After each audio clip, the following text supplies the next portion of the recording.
MV Regim, o navio que afundou com mais de 5.000 carros logo na sua viagem inaugural. O Titanic dos carros. Fala galera, tudo certo? Tudo tranquilo? Que beleza, hoje vou trazer para vocês aqui uma história não muito feliz, mas que deixou as suas lições. A história do MV Regim, o navio porta-carros que saiu do Japão com destino à Irlanda, mas que acabou tendo um problema bem sério ali na costa portuguesa. Não esquece, deixa seu like, se inscreve no canal e bora lá!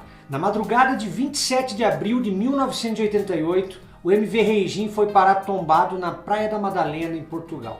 Esse navio de bandeira panamenha saiu do Japão com 22 tripulantes e carregado com 5.432 veículos, com destino à Irlanda. Só que antes disso, ele tinha que parar ali no Porto de Leixões, próximo à cidade do Porto, em Portugal. Ali ele desembarcaria 250 veículos e foi ali que as coisas já começaram a ficar estranhas. Depois de atracado, ele desembarca os 250 veículos, mas na hora de fechar a rampa de popa ali, o navio dá uma tombada de lado, o comandante já achou que estava meio estranho.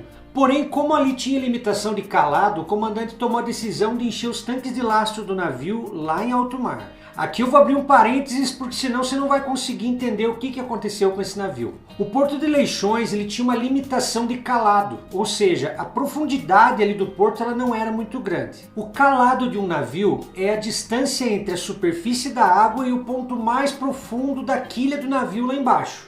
Então, por exemplo, em um navio como o Regim, o calado gira em torno de uns 10 metros. Isso significa que você vê tudo aquilo do navio para fora, mas ainda tem 10 metros para baixo da água ali. Isso é o calado do navio, esses 10 metros. E o calado serve para dar estabilidade para a embarcação. Senão o navio fica muito para cima, qualquer vento tomba, né? Então o calado lá embaixo dá estabilidade para a embarcação. Quando o navio não está carregado ou está com a carga desbalanceada, o comandante enche os tanques de lastro, que é para compensar o desbalanceamento ou para sentar o navio de vez ali dando peso para ele ter lastro e por consequência ter estabilidade. Lembra que eu te falei que no Porto de Leixões tinha limitação de calado?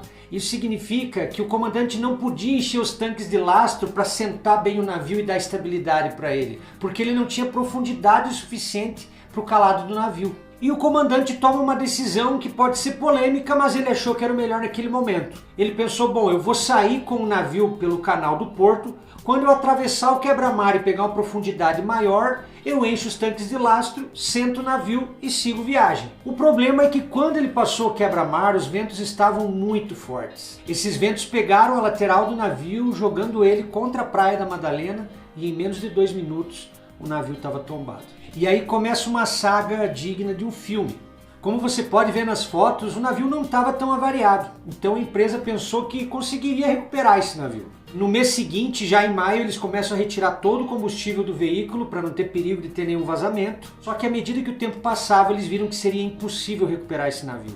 E aí começa uma briga entre a empresa dona do navio e o governo português sobre quem que vai retirar esse navio de lá e como. A empresa dona da embarcação queria simplesmente rebocar ele para alto mar e afundar o navio. Só que não é bem assim que as coisas funcionam. Existem leis ambientais, existem tratados internacionais sobre o mar. Você não pode simplesmente levar o navio lá e afundar, né? O governo português então começa a pressionar a empresa por uma solução para aquele navio ali naquela praia. E a empresa diz o seguinte, que se o governo português não cooperasse com a ideia deles ali para tirar o navio, eles iriam simplesmente abandonar o navio lá e o governo de Portugal que se virasse para fazer como achasse melhor. A grande questão é que quando chegassem as tempestades de inverno, elas iriam arrebentar esse navio e as diversas peças dele iam inutilizar praticamente aquela praia, né? Porque ia ficar cheio de ferro retorcido, peças, etc. Então o navio não podia ficar ali. Eu sei que você deve estar se perguntando, mas uma empresa pode simplesmente abandonar um navio ali? Teoricamente não, mas essas empresas tinham uma estratégia. A verdade é que essas empresas panamenhas, elas nunca tinham muito dinheiro em si. É como se todo o dinheiro delas tivesse investido em embarcações. No caso dessa empresa, o Regim já era o maior navio que ela tinha e naquele momento estava naufragado. Então se eles abandonassem o Regim ali e o governo português quisesse executar a empresa para cobrar, a empresa não ia ter patrimônio. Afinal, o maior patrimônio deles já estava ali encalhado para afundar, né? Resumindo, o governo português ia ter que se entender com a empresa, porque senão o governo ia ter que dar um jeito sozinho na situação. Só que tudo isso é estratégico, né? É bem capaz que uma empresa que tem um navio que transporta 6.000 carros não ia ter dinheiro para indenizar um governo. Só que sabe como que é, né? Eles iam alegar falência, daí depois de um tempo eles abrem a empresa com outro nome e vida que segue. Só para vocês terem noção do que tinha no navio, tinha mais ou menos 173 toneladas de cobre e chumbo, 115 toneladas de tinta, 28 toneladas de óleo e mais de 1.000 toneladas de borracha, além de muito mais coisas. Nas negociações, o governo conseguiu que a empresa tirasse 1/3 da carga de veículos ali de dentro, e na sequência o navio começa a ser desmontado para depois ser rebocado e afundado em alto mar. Isso se deu a 240 quilômetros da costa e o navio repousa hoje a 2.000 metros de profundidade com 2/3 da carga ainda. Dizem que nas pedras da Praia da Madalena você ainda encontra às vezes ferros retorcidos da época do naufrágio e que por muito tempo chegavam na praia ali pedaços de carros, calota, toca-fita, essas coisas. Dos 22 tripulantes, um morreu logo no acidente,